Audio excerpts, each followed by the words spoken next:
Welcome back to another episode of the Casey Campbell Podcast. Casey Campbell with you, of course, and we are pleased to be joined by Jack Aitken. Of course, he'll be competing with Action Express Racing in the Rolex 24 at Daytona just in a few weeks. You might also know him as the reserve driver for Williams in Formula One. How's it going?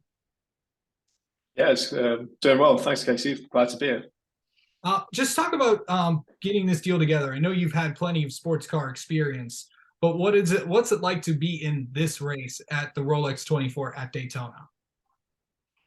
Yeah, it's pretty special. I mean, Daytona has always been on my bucket list of the big events that I want to tick off, and it sort of came together fairly late. I mean, we were looking at a lot of different options for 2023, but I have to say LMDH wasn't really on the table for a while, and this opportunity came along from Action Express, and I was pretty excited by it from the first moment. So wanted to be on board, and we worked hard to make it happen. And yeah, I'm pumped.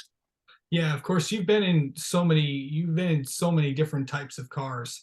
What has it been like in this to kick off a new kind of era for IMSA with this GTP class? It's been amazing. Yeah, I mean, to see all of the cars testing together in December for the final sort of run out before the Raw, it was really special. And just seeing the amount of effort that's gone into it to get the series up and running, to get these new cars working so well, it's exciting, and it's going to be a big grid. I mean, to start with the biggest and hardest event of the year is pretty daunting, but that's what also makes it kind of special. And I'm, just trying to make sure that I'm going to be ready, and hopefully the car's going to run smooth. And fingers crossed, we'll get a good result. So you've got a busy year planned. So kind of talk about just all the things that you're what's on your plan, what's on your list of a lot of racing commitments that you have. But what's the plan for 2023 for you? I always try to keep racing as much as I can. I think the more that you can get out there, the better, and not necessarily in the same machinery time and time again. I like to mix it up, and last year I did a combination of prototype racing with the LMP2 car and also some GT3 stuff, and that worked out pretty well. I enjoyed both, and they give something different, different styles of racing and driving. So I want to try and do that again this year. Obviously, I've got the so let me get rid of this call. Sorry. Yeah, so I want to try and achieve something similar this year, to run some GT racing alongside the program that we're going to have with Action Express. It's not finalized yet, so I'm still figuring out the details of exactly where I'll race and with whom, but definitely want to add a little bit more to the program. Yeah, and of course you also have you're also the reserve driver for Williams in Formula One this year. What's that going to be like? Being with them, and kind of talk about that experience. What's just being in that world like?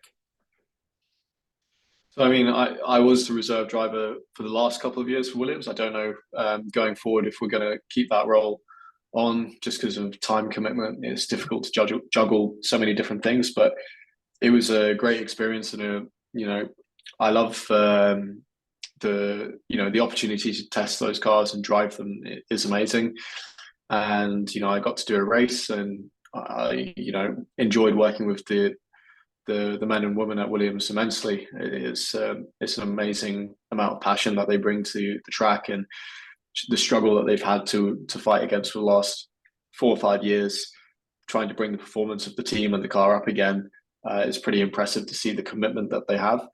And yeah, I've enjoyed it a lot. And it's a different side of motorsport. There's a lot of R&D, a lot of work in the simulator that I did, and just trying to support the team in any way that I could. So I learned a lot from that, and hopefully it's going to allow me to bring something extra to the program with the Cadillac VLMDH. So, of course, what's it going to be like entering in Daytona? Because this is a race that, a lot of people, I mean, obviously compared to it's a 24-hour race, it's a long race. So you're going to have to manage a lot of things the thing is, I think you guys do more work when you're out of the car than in the car. just trying to stay hydrated, get some rest before your next stint. Or you might get a I don't know, you might get a knock on the door at 1 a.m. It's like, oh, it's your turn. You ready? Get ready to go in. Well, so how are you going to manage really just that entire day, you think? With a lot of help from the team and physio and so on, and family and friends that are going to be there. It's very difficult, yeah, managing a 24-hour race. I've only done a few of them.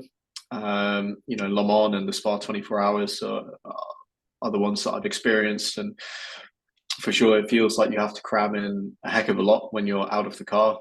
Eating, drinking, sleeping, trying to grab whatever rest that you can, because if you don't, it's going to catch up with you later in the race. And I've tried to really take advice from the other guys that are more experienced than me, and they all basically said the same thing. That as much as you want to sit there looking at the timing screens, it's a bad idea. You got to step away from all of that stuff that's happening on track and try and get some rest. And yeah, I could sit in the garage for hours and just watch the race and see how we're doing, watch the times and sectors, and waste away my time like that. But it would be a pretty terrible idea. So yeah, gonna keep leaning on my more experienced teammates, and I'm sure they'll direct me well, and the team as well. They've been through plenty of these with great success, so I'll listen to them. Yeah, for sure. And this is a team that has accomplished a lot of things in sports car racing. But what excites you most about this opportunity, and really just working with a really really good group that Gary Nelson's put together? I mean, it's exactly that. Like you say, it's a great group of people, and they all bring a lot of experience and wisdom, and just outright passion for winning. Gary is a racer through and through. It didn't take long for me to see that come out when I met him and was speaking to him like on the phone. But the whole team is like that, and it's pretty. It's a really invigorating environment to be in.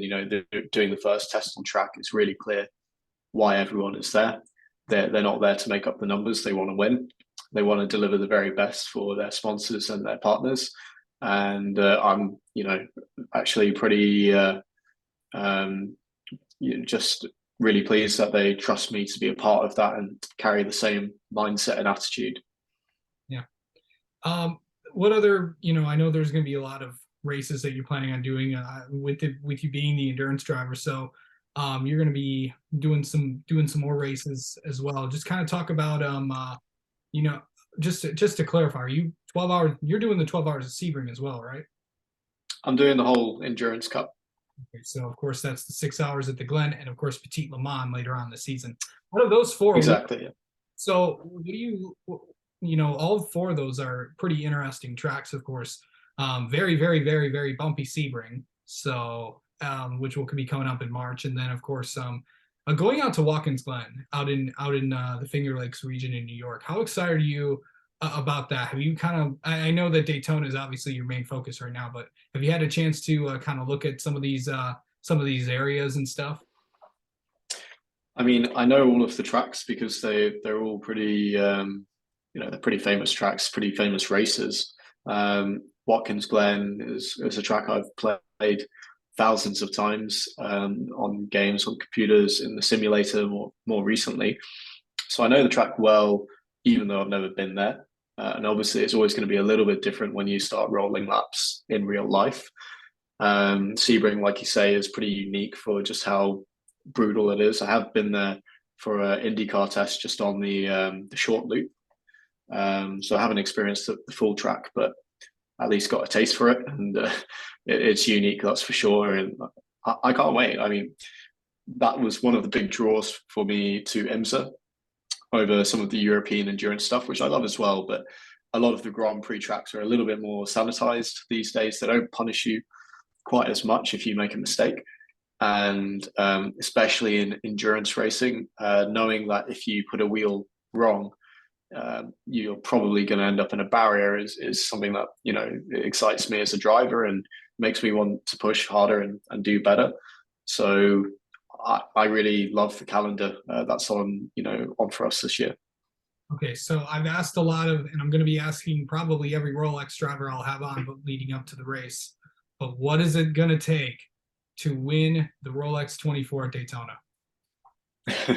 I'm probably not the guy to tell you because I'm the rookie here, aren't I? So first timer. I mean, obviously I've run laps now, did the test in December.